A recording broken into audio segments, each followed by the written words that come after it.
Jayden Short, it's no surprise he had a bit of a lackluster 2024, and it's probably one he would like to make amends for in 2025. Although, to be fair, he had quite a few teammates who didn't have great years either, but that cast to one side. For those who have seen my round one best 22, you'll notice I did have Jayden Short in a slightly different position to what we're used to seeing him. Obviously, he's played bulk of his career at halfback for us, and I know he did roll through the midfield at certain points under Dimmer, not for an extended period of time, but I'm wanting to revisit that for a number of reasons.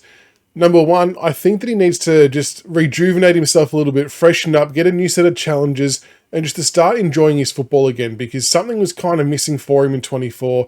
He lost that kick penetration, he was missing his targets, and I just want him to get that enthusiasm, that enjoyment back. And the other part is as well, I think there's no secret that our midfield makeup has been something that's been a little bit amiss in the last couple of years. Typically, we'll run with like a Taranto, Hopper, Prestia. I know Jack Graham was in there as well at various times. But it just always felt too slow and cumbersome. And when opposition teams got a clearance, they were just out the other side so quickly. And it was just really, really difficult to watch. So my reasoning for Jayden Short maybe spending some more time in the midfield this year is I think he can add another bit of dynamic into the midfield mix.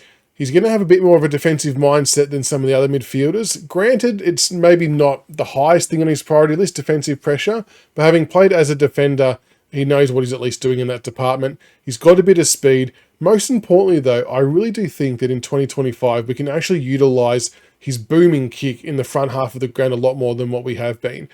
At the moment, we've got Noah Bolter and Tom Brown playing in the back line who have both got thumping kicks, so they can clear that first wave of players and get it out further to the wing or centre of the ground. I think then it might be good to have someone like Shorty at that part of the ground, whether it's the wing, a midfielder, a half forward, whatever it might be, who can then get it inside 50 really deep. Like I'm talking 60, 65 metre kicks inside 50, clearing potential, walls of players to get to someone isolated one out like a Tom Lynch. Not to mention Shorty being able to bomb goals from 50, 55 himself, which we've seen plenty of times before. We've seen him loop around players who have taken a mark and kick absolutely long-range bombs for goal.